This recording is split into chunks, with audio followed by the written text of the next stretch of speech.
Selanjutnya, saya akan apa itu kurikulum merdeka.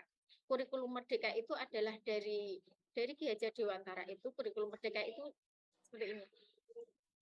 Pendidikan yang itu memberikan seluas-luasnya anak untuk belajar, untuk mengekspresikan. Jadi di kurikulum merdeka itu adalah memberi kebebasan pada siswa dan guru untuk menentukan materi pembelajarannya.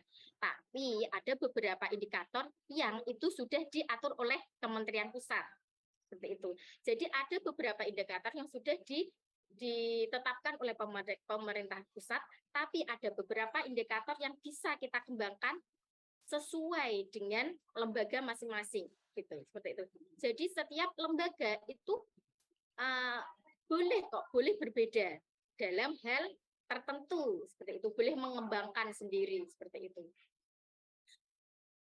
Selanjutnya, manfaat kurikulum merdeka itu adalah implementasi kurikulum merdeka ini memiliki manfaat yang sangat besar.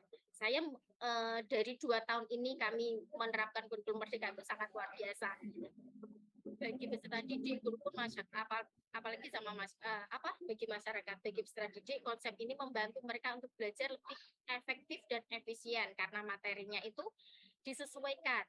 Jadi kalau mohon maaf kalau kurikulum sebelumnya itu temanya itu pasti sama, hampir sama ya Bunda. Jadi 1 tahun itu pasti materi topiknya pasti itu aja.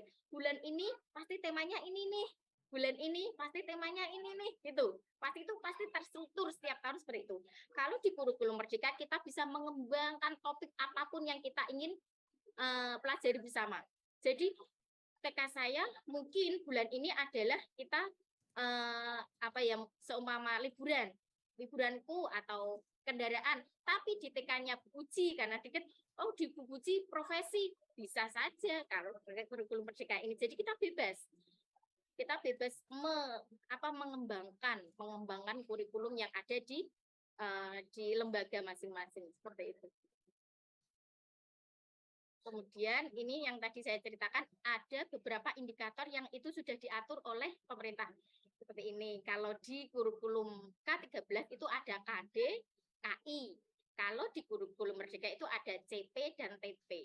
CP itu apa? CP itu adalah capaian pembelajaran. Itu seperti KD itu adalah tujuan pembelajaran jangka panjang. Itu CP. CP ini sudah diatur oleh pemerintah pusat dan itu tidak bisa diubah. CP di PAUD di lembaga PAUD itu ada 3. Yang satu adalah nilai budi pekerti dan moral, yang kedua adalah jati diri, dan yang ketiga adalah literasi dan STEAM. Jadi di mana berada CP itu di PAUD itu pasti harus 3 itu. Kayak apanya nggih? Aspek perkembangannya. Nah, seperti itu. Itu sudah ditentukan oleh pemerintah pusat. Jadi itu pasti harus sama. Kalau sedangkan TP itu tujuan pembelajarannya itu boleh dikembangkan oleh setiap lembaga. Jadi tujuan perkembangannya ini dari lembaga satu ke lembaga lain bisa saja berbeda seperti itu.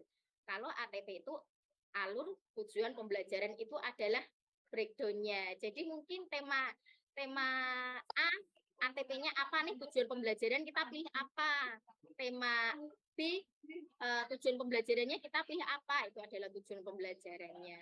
Yang berbeda mungkin dari Kurtila sama kurikulum merdeka itu ada ATP-nya. Saya awal-awal bingung juga membuat ATP ini, gitu.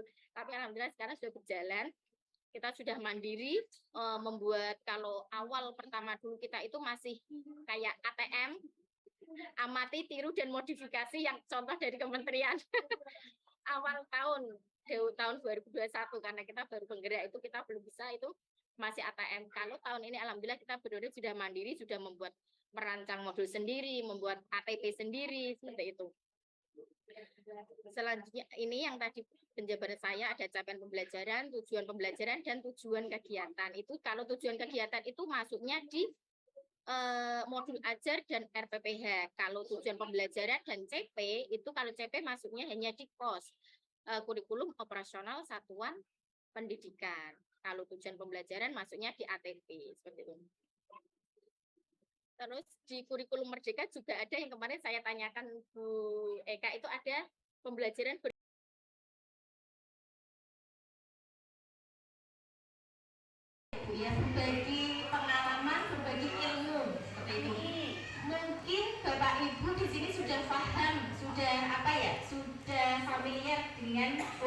merdeka.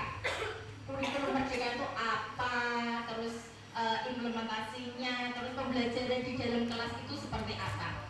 Namun dalam prakteknya pas saat saya belajar tentang IKM, yang paling saya bingung itu adalah tentang ini. Tahu nggak Ibu, Bapak Ibu? Saya makanya saya peserta didik tersebut itu tujuan pembelajaran seperti ini. Pada deskripsi ini saya kasih contoh yang ada di Baitur Rahman deh, sedikit aja. Seperti ini. Pada capaian pembelajaran nilai agama dan budi pekerti, di deskripsi anak percaya kepada Tuhan Yang Maha Esa mulai mengenal dan mempraktekkan ajarannya adalah N1N itu kalau kami seperti tanda lah biar nggak tertumpuk nanti. Jadi gitu ya, tujuan pembelajarannya simbolnya N1 itu anak mampu memiliki sikap bersyukur atas nikmat yang didapat. Jadi itu kayak mengerti itu adalah kakinya yang di samping tangannya deskripsi itu adalah KD-nya. Ini deskripsinya itu nanti kita breakdown Bapak Ibu. Jadi seperti satu, anak percaya kepada Tuhan Yang Maha Esa mulai mengenal dan mempraktekkan ajaran pokok sesuai dengan agama dan kepercayaannya. Ini hasilnya. Ya, kita petikkan intinya inti dari ajar kalau seluruhnya yang tadi tidak itu intinya harus tetapi ada tujuan pembelajaran, ada kegiatan pembelajaran dan ada asesmen. Intinya harus wajib ada itu. Kalau nanti ada mungkin kalau kami ada peta konsep, ada surat kegiatan, ada kegiatan orang tua itu adalah plusnya boleh dipakai atau tidak. Intinya itu hanya 3, harus wajib ada itu hanya 3. Makanya ini dari BPPP dibuat pembelajaran yang simple untuk penugasan, jadi biar dia agak mudah. Nanti kalau mau mengembangkan lagi yang belajar kompleks kan sudah enak. Kalau sudah intinya kita sudah dapat, kita sudah memahami, nanti kita mau mengembangkan itu enak.